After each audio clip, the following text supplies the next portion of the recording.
Hi, everybody, and welcome to my channel. I am the Backwoods Heathen, and I'm here with another rant from the Backwoods. You know, we haven't done any anti religion videos in a little while, so I think that's what we're going to do right now. So, today we're going to talk about just a couple things that theists do or say that annoy the ever living shit out of me.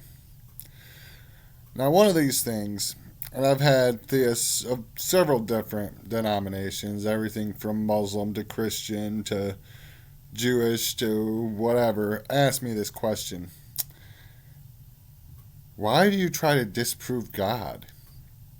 I mean, you don't believe in Bigfoot or aliens, or, which, by the way, aliens and Bigfoot, much more likely than God. But that's beside the point.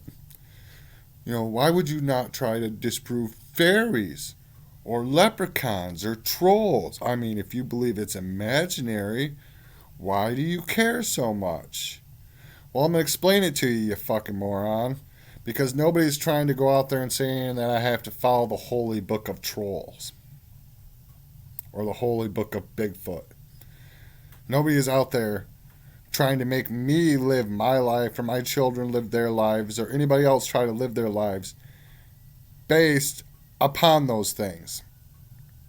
See, that's why your argument's fucking stupid. No, I don't believe God is real. I believe God is a fairy tale.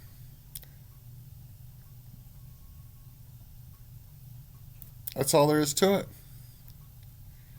Now you could try to prove that he's real, but you see, every time you guys have tried that, you fall short every single time. And you come up with stupid arguments like Pascal's wager. If any of you don't know what Pascal's wager is, it's basically this idea that, well, it's better to believe and be wrong than not believe and be wrong. But you see, that only works if there's only one option.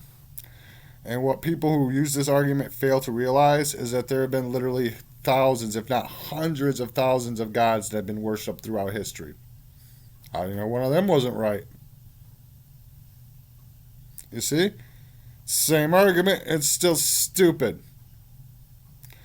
Another thing that theists will say that will annoy the hell out of me is, well, everybody has faith in something. No. I have no faith in anything. What I do have is evidence of certain things. I understand the likelihood of certain things to happen. And one of the dumbest examples I've heard theists use on this is like, if you buy a brand new car, you trust that those brakes are gonna stop you, right? You have faith in those brakes. No. I have evidence that every other time that I've tried to push the brake pedal down on a vehicle like that, it has stopped the vehicle.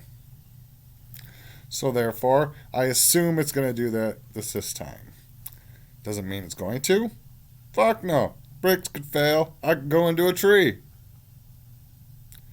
But you see, there's a difference between having evidence, having previous encounters and things like this to back up your ideas and back up your beliefs in certain things, than there is in having faith. Because you see, faith can literally be used to justify anything. And it's usually the excuse people give when they don't actually have a good reason for believing in something. They'll just say, well, I believe in it on faith. Well, good for you. Some of us don't believe in faith. We believe in hard facts and evidence. If you don't have it, then shoo off somewhere else until you do. Now, the last thing we're going to discuss today, and this is one that really, really annoys the hell out of me, is how can you have any kind of moral compass without a God? And with this one, I just seriously have to look at them and say, are you fucking for real?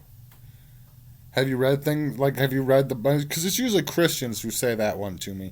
And I always ask them, have you read the Bible? The God of the Bible is constantly committing genocide. He condones slavery. He says that you should fucking kill people for being gay. You should stone disobedient children to death. I mean, this is your judgment of morality? Really? No, you see, I'd rather go with my own senses of empathy. See, that's where my morality actually comes from, a sense of empathy.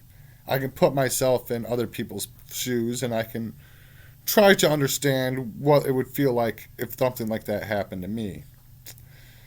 There's also the social and social consequences to certain behaviors. Because you see, morality, when you get right down to it, is a social construct. Morality has changed throughout time. We've improved upon morality throughout time. Things that are considered moral now or immoral now were considered perfectly fine 200-300 years ago. Nowadays it's immoral to own a slave. 200-300 years ago, that wasn't the case. They didn't see it that way. Does that mean slavery was ever moral? No, of course not. Slavery was never moral. But you see, as a society, we've had to develop our senses of empathy. We've had to develop and get over this basic selfishness that is human nature. Because we're all basically selfish creatures when you get right down to it. I can admit that. I think most people can. But you see, we're social creatures. We live in a society. And it's best for that society that we all cooperate, that we all get along, we all work together. Though that does seem rare nowadays, especially if you're in the States. But that's the general idea. So as we've developed these senses of morality, as we've developed our empathy over the years, we've gone away with immoral things. We've done away with things like child marriage. We've done away with things like slavery. We've done away with things like child prostitution and shit like that. Well, for the most part. Hopefully one day we'll get rid of that shit completely. But for the most part, it's not a very popular image. I mean, nobody's going around bragging about being a chomo. And if they are, they usually don't stay alive very long. At least not in my area. So, this video is just a few of the things that theists say that annoy the living shit out of me. If you like this video, like and subscribe. If not, I really don't care. I'll probably make another one. I'm the Backwoods Heathen, and I'm out.